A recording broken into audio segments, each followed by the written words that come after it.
Sports Talk Show. The Alford Sports Talk Show. Your host is here for the show tonight to interview our special guest. Show highlight the Alford Sports Talk Show. The Alford Sports Talk Show. Football, basketball, baseball, hockey, soccer, boxing, tennis, golf, and racing. The Alford Sports Talk Show. The Alford Sports Talk Show. Tune in for all the news and scores, reporting on the games and so much more. The Alford Sports Talk Show. The Alford Sports Talk Show. The Alford Sports Talk Show. The Alford Sports Talk Show.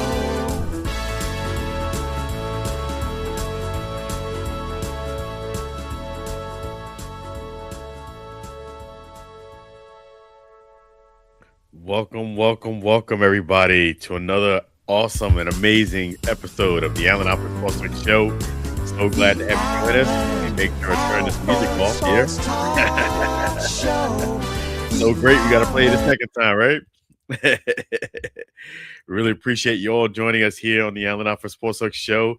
You're in for a real treat, real great time.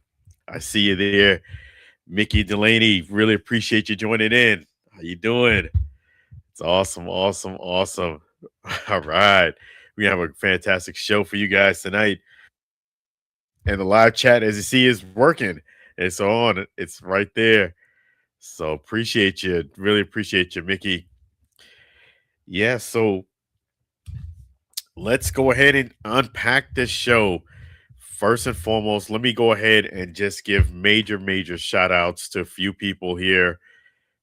If you haven't seen it already, I'm going to put it up for you right now, just in case you haven't seen it. Right there, folks. We are doing things big here on the Alford Sports Talk Show. Right there. Let's Talk Sports, sponsored by Diamonds Casino, which is fantastic. That is an opportunity that you guys provided us here on the Alford Sports Talk Show. Starting in January 2026, I will be the co-host of Let's Talk Sports, sponsored by Diamonds Casino. Alford Sports Talk Show is not going anywhere. We're expanding. That's right. Among a lot of the things I'm already doing, we added something else. Let's Talk Sports, sponsored by Diamonds Casino. Great thing about this show, it is going to be right here, my guy, Rudy Reyes. He's going to be the one that is going to be the show. He brought me on board to be the co-host. So I'm going to be the co-host of this outstanding show that we're starting, Let's Talk Sports. And Rudy Reyes, I got to thank him. He made it all possible, this opportunity. You know, it just goes to show you that when you, yes, and that's the great thing is, let me show you here. I'm so happy Rudy is an awesome person. He is. You know, this is a opportunity that really was a shock to me. It really was. You know, what ended up happening was Rudy had asked me to be just a guest on his show. He asked me a couple times, and I definitely graciously agreed. The first time we had to reschedule about two or three times. No big deal. The second time, he got even busier. We had to schedule quite a few times, but on my side, there was no frustration. Just having a show. I know things come up. We ended up doing a second show, and then subsequently we did a third show. But apparently there was something about me that he really admired. And lo and behold, fast forward, he got this opportunity. And he's going to be in Diamond Casino. And he asked me to be his co-host. And I was definitely flattered. So it's definitely a great honor for me to start 2026 being a co-host of Let's Talk Sports. And in fact, let me show you guys some more pictures here. That's the casino right there, Dimes Casino in Reno, Nevada. Now, I just want to clear something up. Rudy is going to be in Nevada, Reno, Nevada. I'm going to still be doing the show, but remotely. So we'll be doing like we have been before and go from there. I just know how these things work. When we do a fantastic job for the casino, I would not be surprised if they wanted me to go ahead and do it in-house. But we'll cross that bridge when we get to it. Great thing about the show, it's going to be right there in sportsreno.com. And on top of that, it's going to be available for you guys as well right there on Fox Sports Reno Radio 630 AM. So there you go, Fox Sports. So we're definitely expanding. It's going to be a great opportunity. I'm going to definitely tell Mickey that you said hi. And let me show you here again. That's in Diamonds Casino. And it's another picture of the man, the myth, the legend, Rudy Reyes, right there. So again, he's the show host. I am the co-host. So there you go. The times of the show is going to be determined. So I'll let you know that when that comes to fruition, the time and date. And then there is a 3-hour delay. 3-hour gap in time frame. That was another thing that we had to kind of work through when we first met each other. There's a gap in time. So we was able to work through that, make things work. And, thank you. I'm very, very appreciative of Rudy for making this opportunity possible. So definitely he posted it up yesterday. I posted it up today. I didn't want to just put a quick little thing. I wanted to give a little bit more description of what's going on. So looking forward to Let's Talk Sports along with the Allen Alford Sports Talk Show. Not going anywhere. So yes, Rudy is awesome. It is truly awesome. And yes, he is. Definitely. I tremendously appreciate this opportunity. It's a real blessing. It really is. I don't take it lightly. And no, that's okay. I figured he meant happy. That's all right. Yeah, Rudy is he's extremely happy. He's over the moon. For people who don't know, he's been in the business for 13 years. And he finally got a breakthrough with the show, Let's Talk Sports. And, it was just perfect timing. He asked me to be the co-host, and I was like, I was honored. I was flattered and really surprised. It just goes to show you that when you treat people kind and respectfully, and you just never know what can happen. I really didn't anticipate to be the co-host of his show, but he was really impressed that, I didn't get frustrated with the rescheduling and just the way I just went about my business. He was impressed. He said I was very different than most people that he's come across. So that was awesome. That was awesome. So hey, no worries there. Yes, so definitely look forward to that. That is an outstanding opportunity. I'll give you more details as they come in. It's kind of ebb and flow thing, but yep, definitely look forward to that. And yes, indeed. So definitely want to thank Assist Sports, because with Assist Sports, I was able to go ahead and call the Bucs game. They had a Bucs game on Sunday, short turnaround on Thursday, and man, oh man, the Bucs.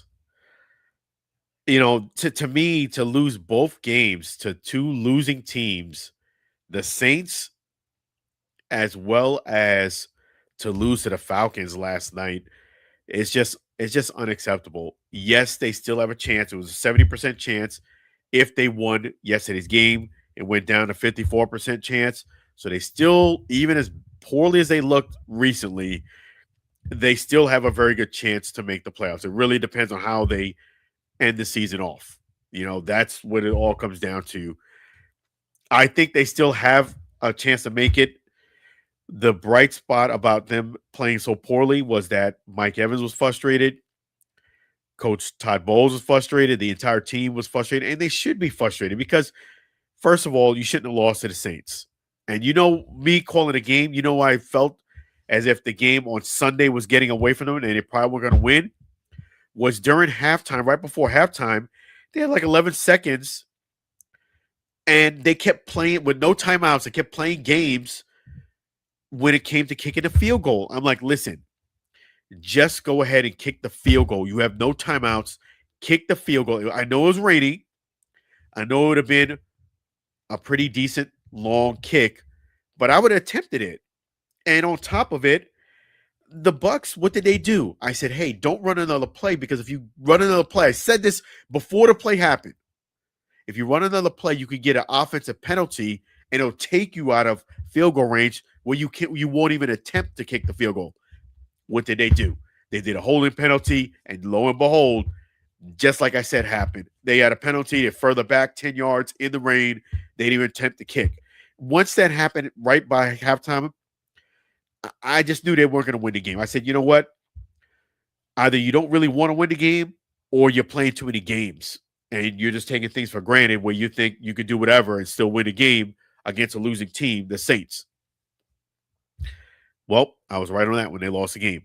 Fast forward to Thursday night, and I knew that the Falcons, first and foremost, when you get down to the end of the season and teams are out of the playoffs, you still have to take them seriously.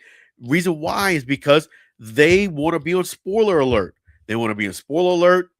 They want to have good film of themselves for maybe a contract. So you can't just take it for granted because someone has a losing record and they're out of it. They're just going to give you an easy win. That's not usually the case.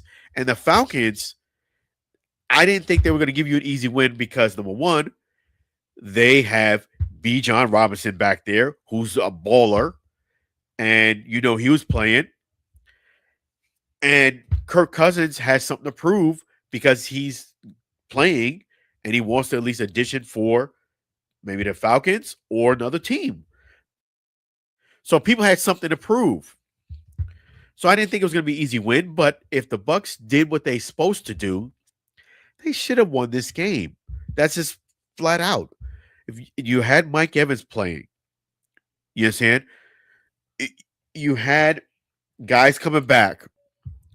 So to me, this was an unexpected loss. Now, Emeka Ebuka, he has been playing. He played better last night. But I'll be quite frank with you. My son, who watched the game with me, gave Emeka Ebuka's rating for the year a 6 out of 10. A 6 out of 10. 10 being the best. He gave him a 6. That's about what I would rate Emeka Ebuka too. He came out the gates like a 12, and it just after the 5 games has been just like flat. Flat. Last game again, he played really well Thursday night, last night. But there was too big of a period with lull. He should have caught that touchdown pass against the Saints. That difficulty level of that catch is like a 7 at most, 7.5 tops. I even gave him grace on that ball that was outside. I'm talking about Sunday's game where it was kind of curving to the outside. It was raining, so that type of ball you're going to have to catch with your fingertips. And I gave him grace on that. But, man, Emeka Ebuka, the reason why he's dropping all these balls is because that success in the beginning part of the season, I feel, got to his head where he's playing without a sense of urgency. When you're in the NFL, you always got playing for something. You are always playing for something. You got to create something in your mind to motivate you. You want to have good film of yourself. You are always playing for something versus he's playing kind of like a guy who feels like he's already got it already. He's a vet. He's already got the respect from his teammates. He's good. No, you had the rookie year pretty much lined up for you. Now, if it was me as a voter, I would see if there's another player out there that's been more consistent and played throughout the year. Maybe not come out the gates as hot as Emeka did, but I would look for another player, quite frankly, because it's just the production. And I'll tell you who's been balling out. Let me just take a look here. Who's been balling out for the Bucs this season? You know, Baker has been up and down, more ups than down, I would say. the running backs have really played really well. Bucky Irvin has played outstanding when he's played. Rash- Rashad White has been baller, and undrafted free agent Sean Tucker has been baller as well. The running backs have been playing on the defensive end. I say the best defensive player, you know, Yaya Diaby, and but outside of that, Jamel Dean has been solid this year as well. Definitely hoping that he continues to stay with the Bucs. But yes, and Antoine Winfield, he'll make that splash play. But the Bucs really need to look at themselves in the mirror. You saw Mike Evans, his frustration. I can't disagree with him one bit. 3rd and 28. 3rd and 28, and you find a way to lose a game.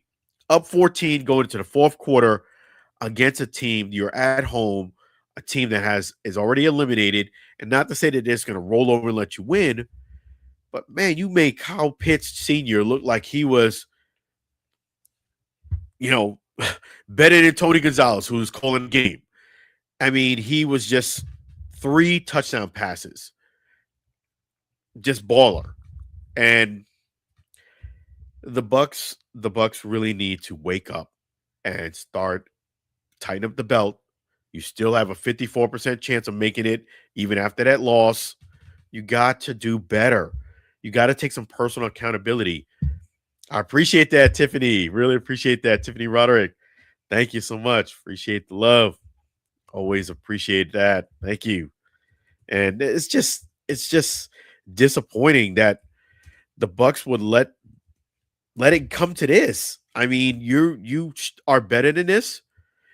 You have too much talent. And I will go as far as saying this, that if the Bucs do not make the playoffs, or if they make it and let's say get bounced first round, easy exit, I hate to say this, but I think that's the end of the road. You heard it first here on the Allen Alford Sports Talk Show from Todd Bowles. I mean, there's no other place to go. If your coach is giving you a profanity-laced tyrant at the end of the game in the presser, you know things are not looking good. And from experience, I've been in locker rooms where they've been losing a lot. Usually when the frustration gets that high, it's usually not a good thing for the coach. So he feels it, I'm telling you. But yeah, if they don't make the playoffs, it's absolutely, I feel like, unfortunately for Todd Bowles, I hate to see somebody lose their gig and an opportunity, but I feel like that's going to happen.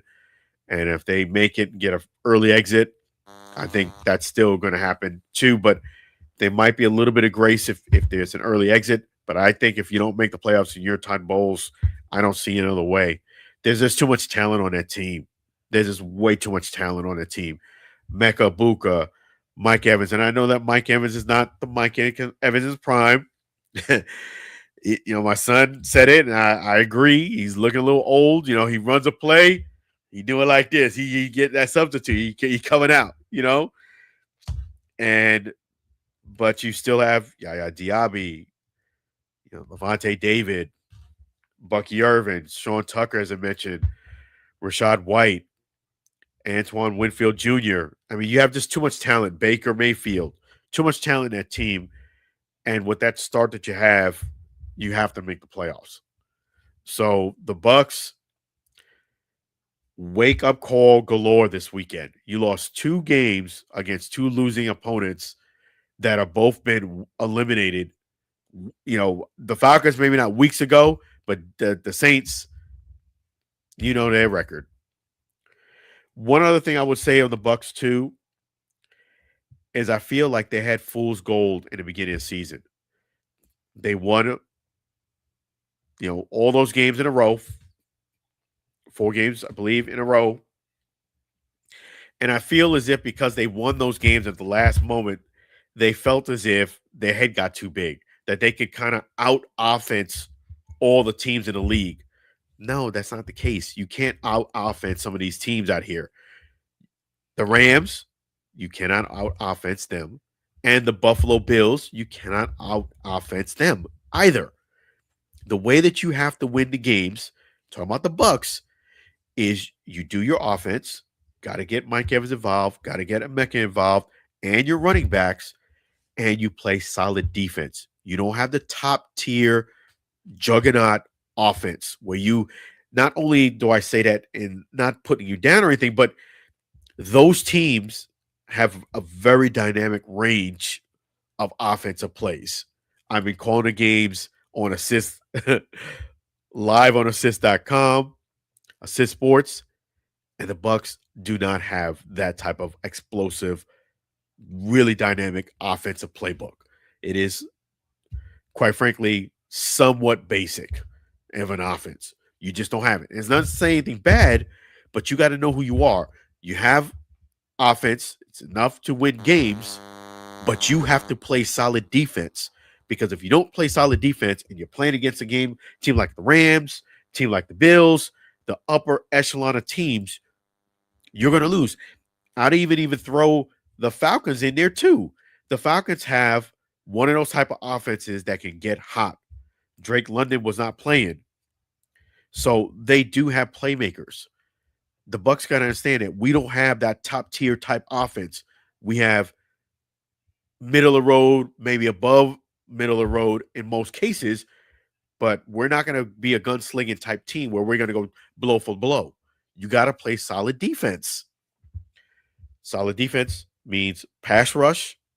I love what they're doing, giving them fairness. I love what they're doing, that they're not calling blitzes every other down. I'm glad that they're doing that sporadically, the blitzes. It's been very effective. And you got to have some pass breakups back there. Interceptions. You got to do that.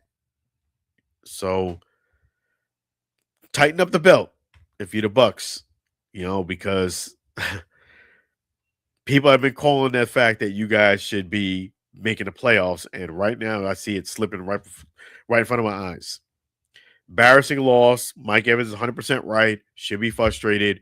Hopefully this wakes people up, because one of the things I'm starting to see, just letting you know, this last thing, one of the things I'm starting to see in the Bucs is you're starting to creep in with that Bush League culture.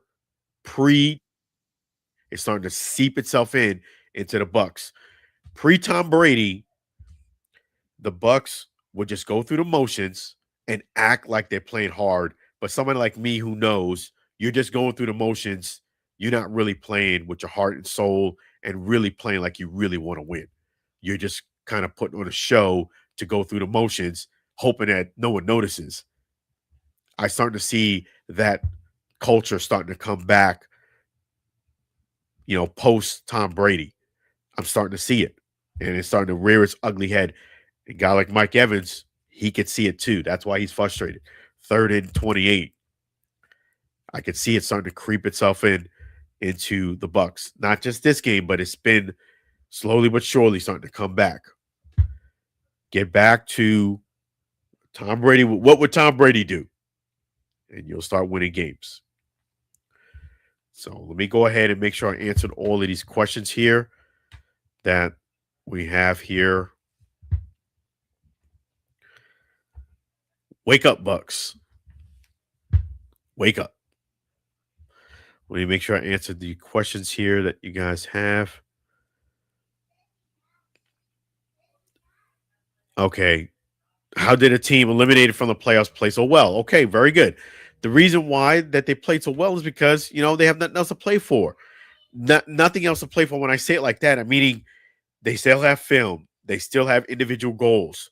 They take pride in knocking you off that pedestal. They're not making it. Why not knock you off? You understand? So there's always something to play for. There is no give me easy type wins in the NFL. So I knew the Saints were going to come out there and play hard against the Bucs. They always do, division opponent. So it didn't surprise me at all that the Saints were in the game.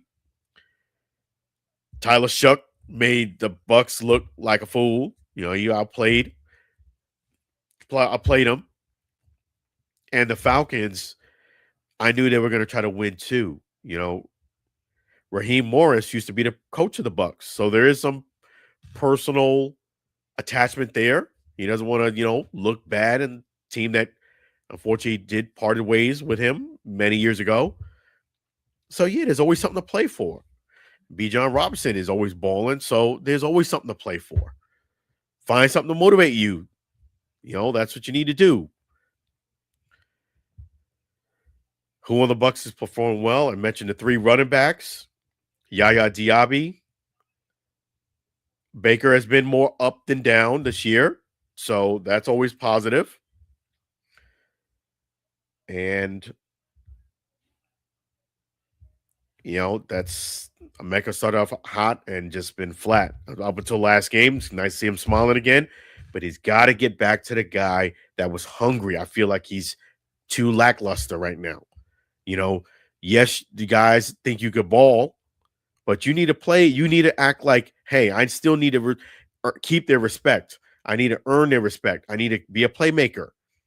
Can't be lax. Can't be lax in this league. Because if you lax in this league, guess what? You're going to find the hard way.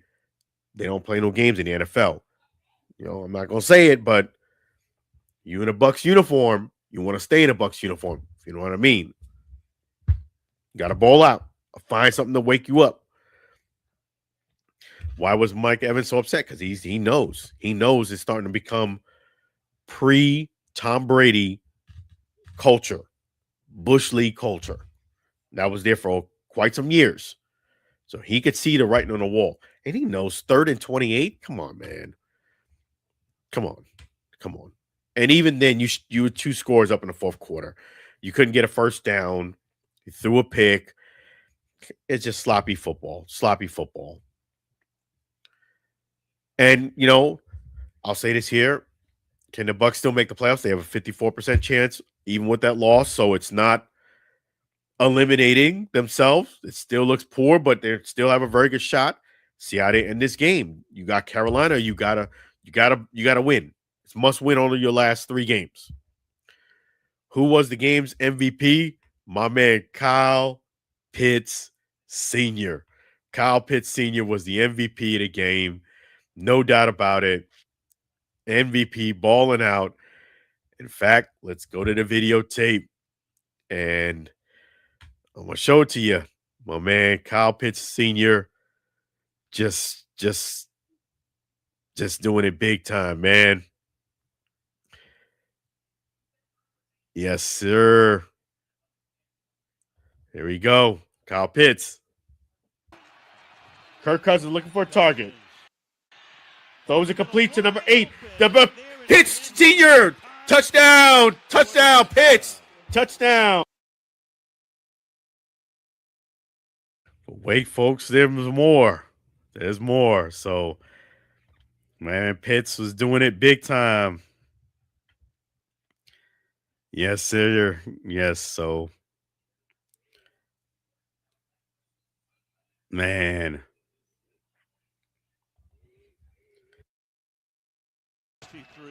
Kirk Cousins looking for a target. Throws it deep to Kyle Pitts Sr. Kyle Pitts Sr. gets a big gain. About 35, 40 yards.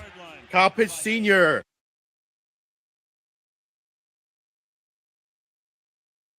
Looking for a target. Throws it. Kyle Pitts Sr. Touchdown! Kyle Pitts Sr. He doing his dance. Kyle Pitts Sr. doing a dance. Yeah. That's what you're getting there, right there. And I don't have the clip of the 3rd one, but man. Let me go ahead and show you some of the highlights here for the Bucs. They did have a few, so let me just show you those here. Let me pull those up for you guys. But yeah, it's let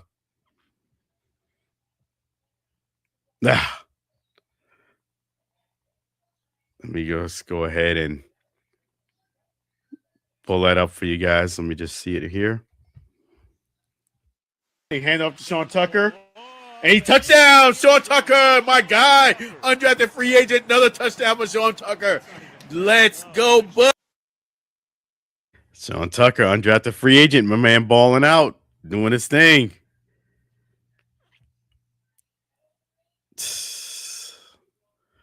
Man, oh man.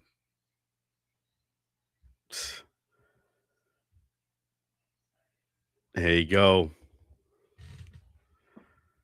Play action pass. Baker looking for a target. Throws it deep to Mike Evans. He got it. Yes, he got it. About a 50-yard gain to Mike Evans. Woo!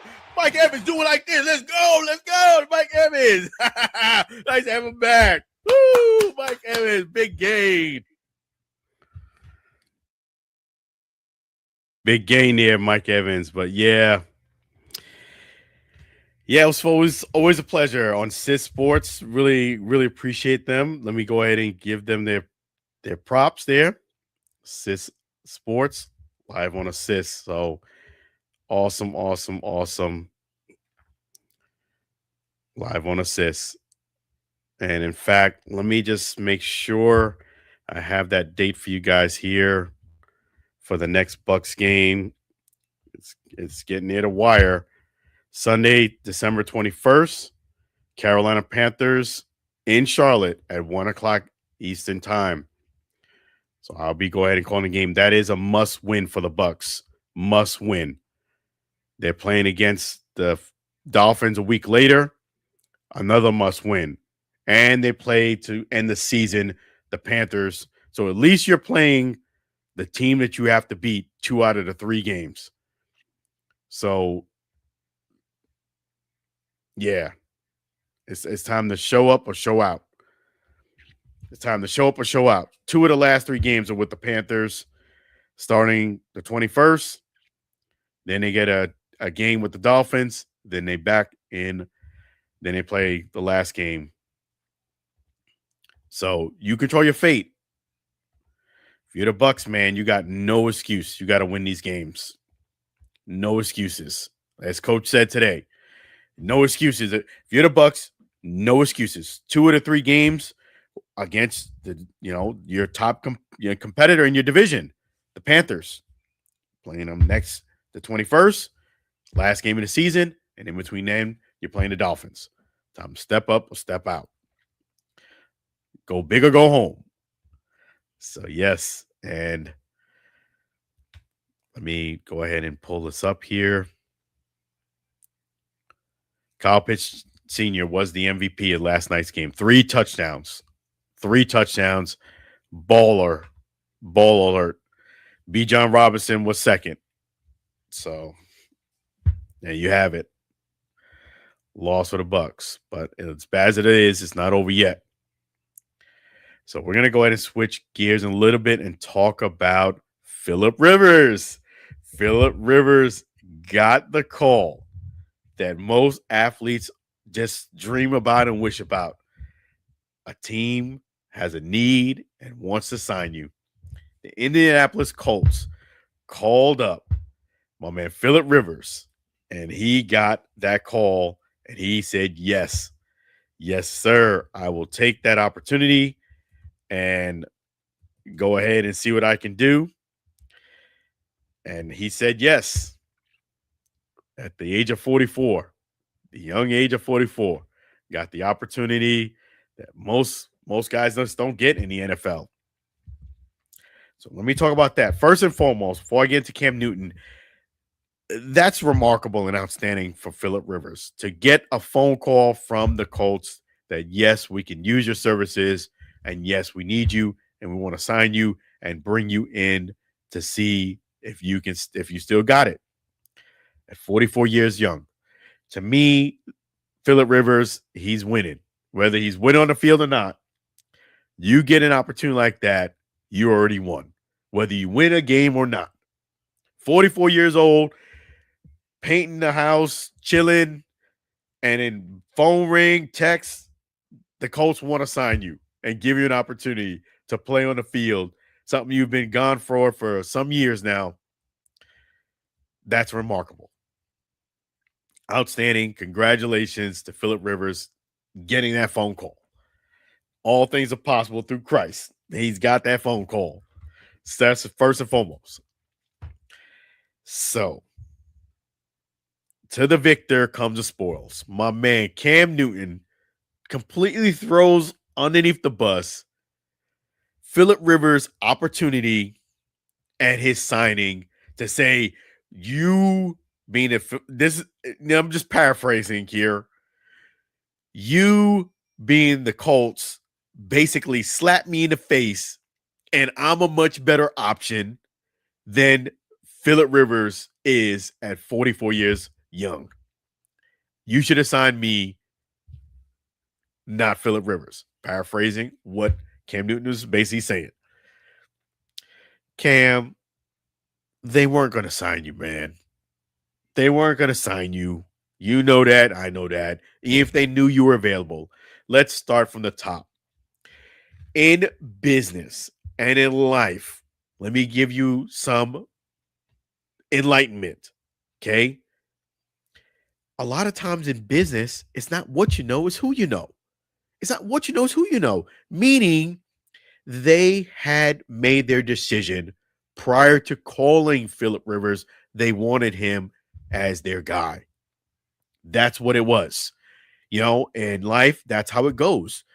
It's not what you know, it's who you know. Meaning someone knows you, someone admires you, likes you. And guess what? They'll give you an opportunity even when you're not expecting it. And that is, in a nutshell, why Cam Newton doesn't get these opportunities, because of immature Bush League comments and drama. The man has still not matured yet. This is what you do and say. Let me help you on what you should do and say if you want to play back in the league and you want to position yourself to play back in the league. First and foremost, congratulate the quarterback. You're a quarterback too. You play the position, so does Phillip Rivers. There is a mutual respect that you should have for your peer or former peers who are playing the same position you used to play. So this is what you do. Congratulations, Phillip Rivers. That is remarkable that you got this opportunity, that the Colts enlighten you with that just out of the blue. That is awesome. That is showing that no matter who you are in the league, whether you're in the league or out, there's always that chance your phone will ring. So, to all 32 teams, I really appreciate Phillip Rivers getting that opportunity. If you have a need and you want to go ahead and see what I can do, I can gladly come on down for a tryout for you to see what I can do. And I am available if you are interested. That's it. Congratulate them first and then tell them that you are basically available if there's an opportunity that you can help out, you can fill. That's it. Don't throw shade on someone who, again, played the position you played because they got an opportunity that you didn't get. And even if they knew you were available, trust me, there's a big difference in personality and style between Phillip Rivers and Cam Newton. That's why they call Phillip Rivers. There's also a maturity gap. Man, you should have got me. You should have picked me. You should have picked me. It's all about me. I was available. Well, first of all, it wasn't clear to me and a lot of other people that you were available because, look, you've been doing ESPN First Take with, Stephen A. Smith. And that's a fantastic opportunity. For all intents and purposes, you came to the conclusion that your football career at this time is over. You're turning a page and you're doing Stephen A. Smith First Take. To me, I would look at that as you're not available. That's just what I would look at it as. You're not available because another thing is you signed a contract too with First Take. I don't know how you can just pick up and say, hey guys, peace, I'm out. I'm going out to play football. I'm out of here. Maybe you can, but I would think there'll be some type of checks and balances on that. But yes, to be clear, if they knew you were available, you were not going to get that opportunity over Phillip Rivers. Let me just make that crystal clear because I think Cam sometimes misses the point. Even if they knew you were available, that opportunity to give Phillip Rivers, they had him on their, they already put him on the X. Like, this is the guy I want. It doesn't matter if him accepting it or not. So they weren't going to give you a call if you were available. But if you do want to be available going forward, You don't throw someone underneath the bus because they got an opportunity. That's childish, immature, and you never look good putting somebody else down because they got an opportunity. Just doesn't look good. Just doesn't look good. Again, congratulations, Phillip Rivers. That's awesome that you got that opportunity. That's fantastic. I'm hoping that I will get an opportunity in the league for those who are interested or knowing. And if you have a need, please let me know. Try out, do whatever you ask, and go ahead and hopefully we can have a meeting of the minds and I can go ahead and serve you. So I am available if there's a need. That's it. You're not throwing somebody off the bus. You're just putting out there. You're congratulating the guy, Phillip Rivers, get who play quarterback like you did. And you're saying, I'm available just in case you need my services. And again, you wasn't going to get that job. So don't even think if they knew that ahead of time, I was going to get it over Phillip Rivers. Nope, no, and no. They wanted Phillip Rivers for the job. They have history. That's who they wanted. Now, what you know is who you know. Stop throwing quarterbacks underneath the bus. You play the position. It reminds me of like when I used to be a top performer in sales. Couldn't stand it where other salespeople used to come inside my business and just act like a jerk. And I'm like, don't you hate it when you're on the other side of the fence and you're working sales and people doing what you're doing? So why are you doing it to me and I work in sales and you work in sales? Like it boggles the mind. That's, it helps when you have maturity too. Don't put somebody else down to make yourself look good. Okay?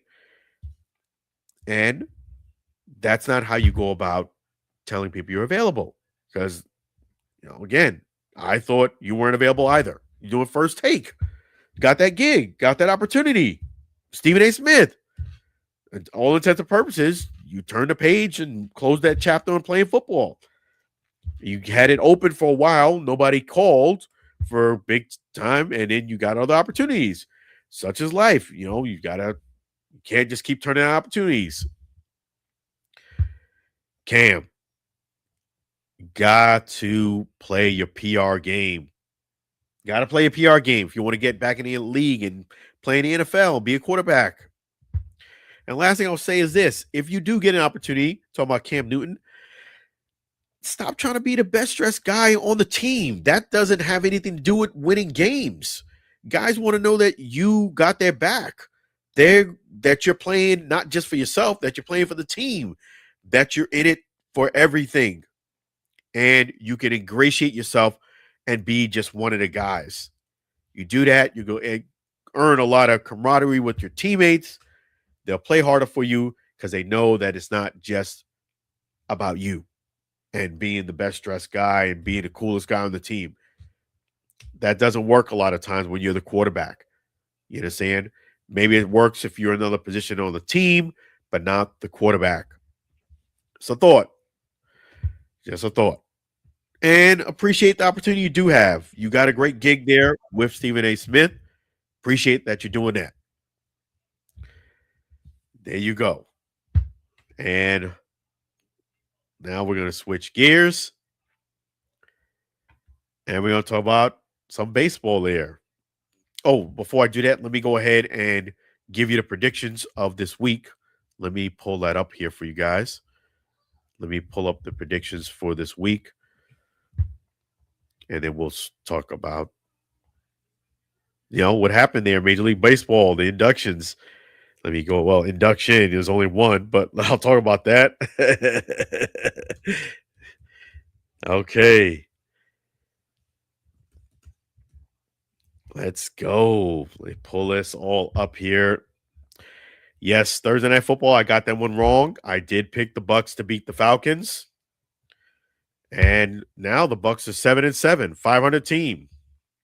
You got to do better, Bucs, man. You got to do better. You got to do better than that.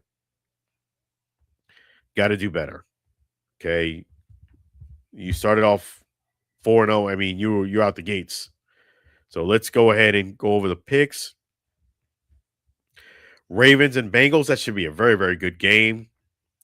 Should be very interesting. I just think the Ravens are going to pull this one out. Lamar is going to pull it out last moment. Eagles and the Raiders. I do feel as if the Eagles going to hold off the Raiders, get back on track. Cardinals and Texans. I got the Texans winning. The Chargers and the Chiefs. I have, wow, this is going to be a very, very good game. Oh, that is something I need to talk about. I almost forgot. Let me stop right there. The Chargers and Chiefs. First and foremost, Justin Herbert. That was some Bush League tactic you pulled on Laura Rutledge. Let me just say it again. Justin Herbert, that was some Bush League tactic you pulled on Laura Rutledge. Major props to Laura Rutledge and her professionalism and her, calm, cool, calm, and collective under pressure. First class. As a person who does interviews, has done over 500 interviews, the fact that she pulled off that interview and she did it with such class and poise under pressure, outstanding. Justin, stop letting the fact that you're dating Madison Beer get to your head, okay? Again, stop letting the fact that you're dating Madison Beer get to your head. Let's dial it back and get back down to brass taxes and reality here. First and foremost, yes, you play with a broken hand. Give you props for that. However, let's just be kind and call for what it is. You didn't have the best game. I think you would even admit that. You played the Chiefs, okay? Not the Chiefs of old, but you played this version of the Chiefs, and you beat the Chiefs, okay? This was not a postseason game. This was not a winner wins, you win the game, you advance to the playoffs. This was not that situation. Yes, it was an important game, but it wasn't season-defining game, and it wasn't Super Bowl, it wasn't a playoff game. Important game in the season. Yes, you're playing the Chiefs, not the Chiefs that we're used to seeing, and you won the game. And you played subpar in this game. You were on the sidelines. You were not playing offense. I can understand if you want to celebrate and you were charged up because you were on the field, you throw the game-winning pass. No, you were on the sidelines. One of your teammates made a great defensive play, got an interception, major props to him.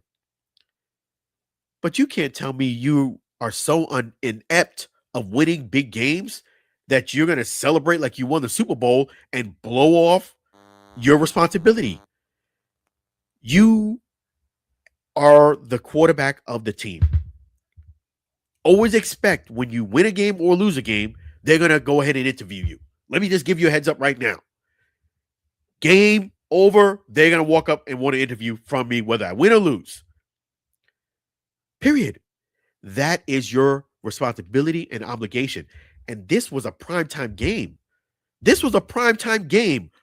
Monday Night Football. You try to pull, I'm just going to celebrate my teammates. That's your responsibility. You're contractually responsible to give interviews because the NFL knows if they don't give that in the contract that you got to give interviews, you got to be accommodating to the media, you guys are going to want all the fans in the stadium, but you're not going to contribute to marketing the product, which is the NFL, doing interviews. And yes, a lot of the fans might say, the on-field interviews are a waste of time. But if you do the numbers across the league, more engagement happens when you go ahead and do those interviews. Yes, some of the fans dislike it. But if you look at overall, it's a positive thing because they can cut up those interviews. They can post them later. They can get your reaction later. So they do have value. You may not see it, but over the long haul, there is a lot of value. Plus, you're getting somebody's response right on the field as it happened. There was no reason for you to blow off that interview to Laura Rutledge. And yes, you did do the interview, but you did it reluctantly. You could just tell you reluctantly did the interview. Laura Rutledge, to me, deserves a gold star. And I hope her boss, producer gives her a raise.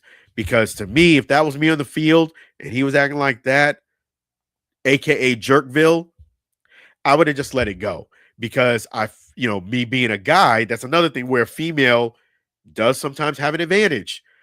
As a guy, if I would have pressed that interview, then it may have been a battle of egos and stuff like that. And it may have took a situation and went downhill. The interview probably may not have went well, and it could have been contentious. But being that it's, Laura Rutledge, handled like a pro, and it is a female, that makes a difference. She was able to pull it off with class, grace, and elegance. I mean, she came out like a professional. And the crazy thing about that was my daughter literally came in the room 5 minutes before it happened and watched that. And I said, Justin Herbert was being a total jerk to her. He was being a total jerk to her. Like, hey, this is a guy being a jerk to you. This is sometimes how you have to deal with it. It was a teaching moment because that was Bush League what he did. Yes, he did the interview, but come on, man. She shouldn't have to kind of like pull your arm to do an interview after the game. You were on the sidelines. You didn't make the game-winning play. You weren't even on the field when the game was won. You didn't throw the game-winning touchdown. And act like you've been there before. It's a big game, but it wasn't, again, a playoff game, a season-defining game where if you win, you're in the playoffs. No. It wasn't a Super Bowl. Act like you've been there. Give the interview. Graciously give the interview. Again, if you lose or win, you're the quarterback. They're going to ask you for an interview after the game. Duh. Stop acting like the big head. Come on, man. You was being a jerk to her. And I'll be real with you. If you're Justin Herbert, you should apologize to Laura Rutledge. You should apologize to her because it was her class and professionalism and calm underneath pressure why the interview went off as well as it did. Laura Rutledge, man, 2 gold stars. That was fantastic. That was fantastic. As a guy who gets interviews, have been on that field doing that, I would have let it go because I'm a guy, I know my place. It had probably got contentious or a battle of egos, and it may have went, it wouldn't have started off on the right foot. But she got it. She got it. Props to Laura Rutledge. Gold star. Gold star. 2 gold stars. And, yeah, give her a raise, man. Calm, collective under pressure. Laura Rutledge. Justin, stop letting Madison Beer get to your head, man. Stop it. Stop it. Stop it. Stop it. I said it during the game, and I'm saying it right here. He was being a total jerk to her. Justin Herbert was being a total jerk to Laura Rutledge. My daughter came in 5 minutes before it happened. And I'm glad she did. Being a total jerk. And she said the same thing too. Props. Props. Do your interviews. You're not Marshawn Lynch. You're not. Marshawn Lynch is one of a kind. And let me go ahead and switch gears now and talk about Jeff Kent, my man. Congratulations to Jeff Kent. Let's talk some Major League Baseball here. And let me go ahead and give him his props, man. Getting voted in to the Hall of Fame, the Major League Baseball Hall of Fame, to me, Major League Baseball, to me, as a person who's covered it 3 times in Cooperstown, I'm looking to cover it again, 2026. They'll have me. I'll be there. Props to Major League Baseball and props to the National Baseball Hall of Fame for that gracious honor for the Allen Alford Sports Talk Show. Always an honor and pleasure to cover Cooperstown. By far, to me, as a guy who covers multiple sports, making it to the Major League Baseball Hall of Fame is the toughest, in my opinion, to make it to any of the Hall of Fames. It is very difficult to make it. Sounds easy, 75%, but it's not easy. And the committee vote, you need to basically be 12 out of 16. Not easy to do, Jeff Kent, he did stellar. And people might say it's the Hall of Good, but no, he leads home runs and second baseman. He's leading a lot of categories in the position he's playing, which is second base. When you look at the numbers, you peel them back, it is a deserving honor. Congratulations, Jeff Kent. He deserves it. Congratulations. He's earned it. And to the victor comes the spoils. So we have Bonds, Clemens, my guy Gary Sheffield, all have 5 or fewer votes. So they do not qualify until 2031. 2031, they can do one more vote for them. If they get the same type of result they got this time, 5 votes or fewer, then it is sayonara or wrap, and the story. They will not be on the ballot for the committee, any of them, forever, basically. So they have one more crack at the bat in 2031. And that's all. And the reason why it got pushed only back to 2031 because they got 5 votes or less instead of 2038. 2028, I beg your pardon, 2028. It's now 2031. So they won't qualify for another 5 years, basically. And if they get 5 votes or fewer, it's a wrap. No more ballots, no more committee, no chance of making it. So the question is, what is this saying about? Let me read the question here. What is the committee saying about Bonds, Clemens, and Sheffield? They've already been saying it. Already, the Hall of Fame is saying it. With all due respect, those 3 gentlemen are going to have a hard time getting 75% vote or higher to go ahead and make it to the Hall of Fame. And I think the committee is basically saying we do not want any guys who have an asterisk where it's pretty substantial, meaning you're one of the, let's say, quote, unquote, poster guys who are connected to the Balco situation. We don't want you in the Hall of Fame. And as a person who's covered the Hall of Fame, when you walk in, the first thing that's on there is the integrity statement. These guys made it. These are outstanding baseball players, but they've shown integrity both on and off the field. That is one of the factors you got to determine when you're voting. And it's really kind of like a moral clause that you have to look at. And also, it's something internally, your integrity. You're voting.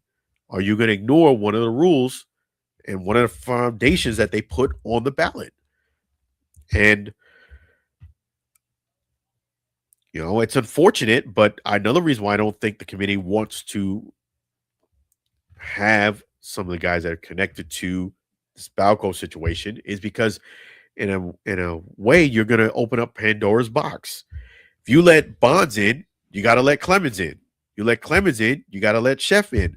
You let Sheff in, you got to let McGuire in. These are guys who are Hall of Famers, meaning their numbers, even if they didn't do it towards the back end of their career, they, in a lot of people's eyes, are Hall of Fame talent and should be in the Hall of Fame.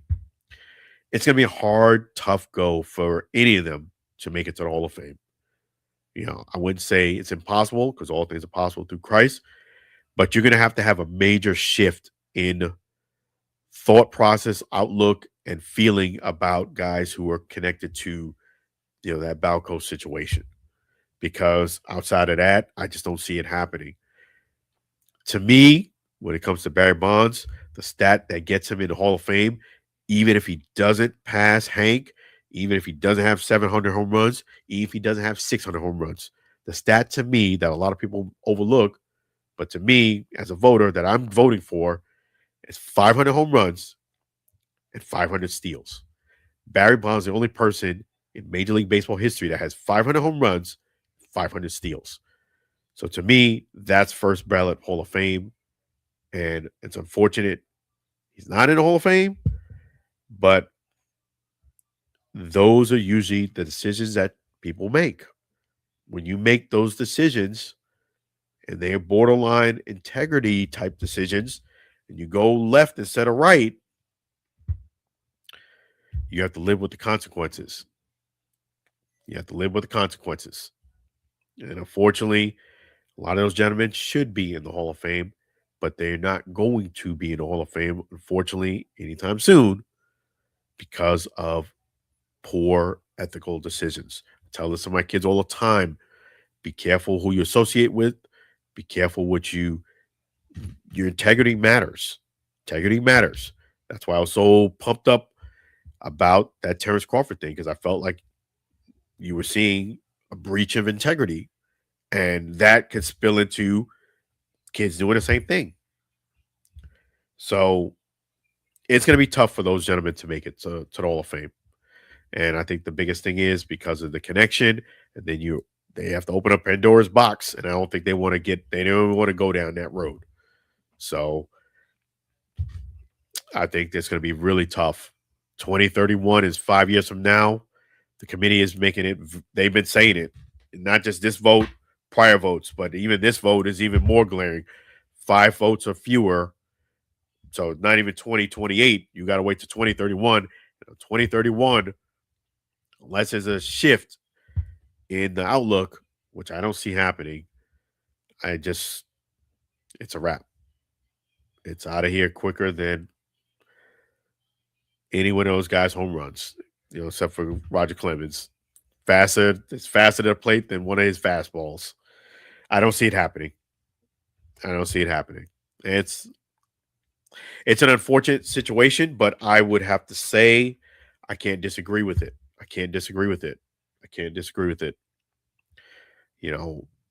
Don't put me, Alan Alford, in a position where you're hoping that I do something to ignore my integrity, because it's not something that's going to happen. And I think that's what's happening with the committee. It says it right there, integrity. And do I think they're Hall of Fame talents? Absolutely. Alex Rodriguez could be in there too as far as Hall of Fame talent, but Alex will be the first one to admit that he made some bad choices and compounded it with even more bad choices. So you have to, this is how the cookie crumbles. And sometimes you have to live with integrity. We saw that here with coach from Notre Dame. I'm not going to go through all those details tonight, but integrity matters.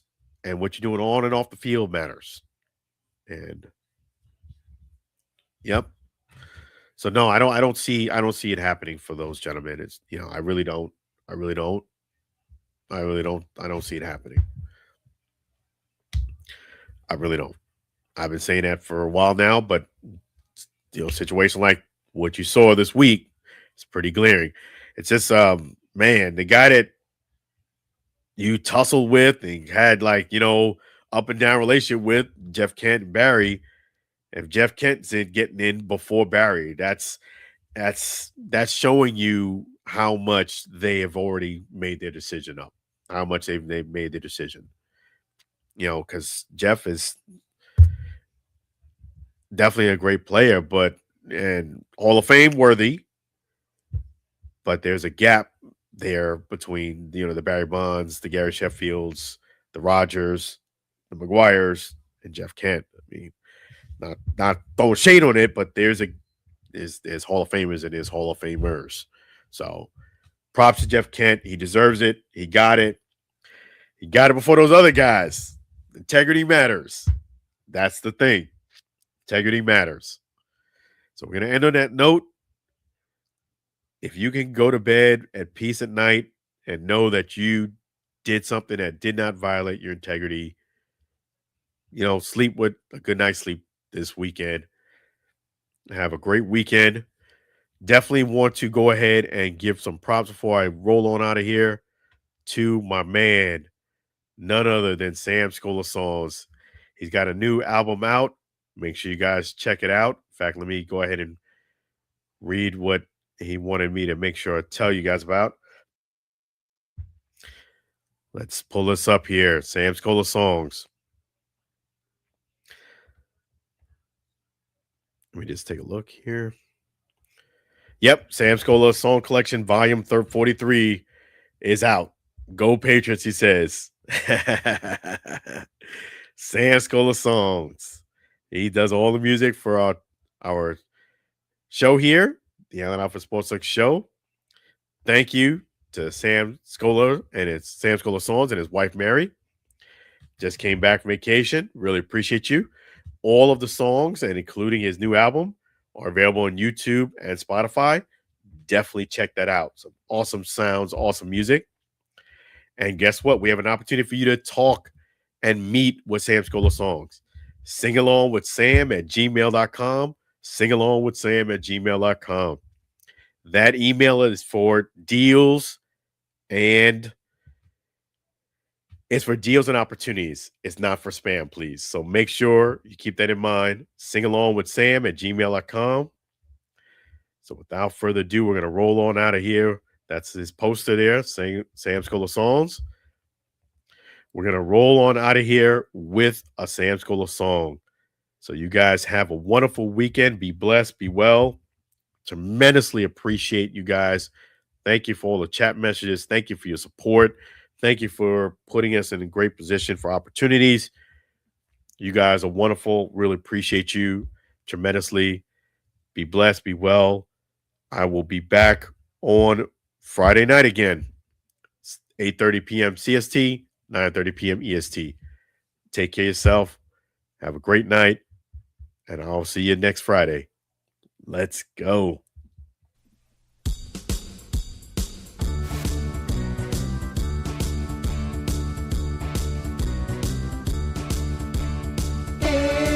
It's the end of the show.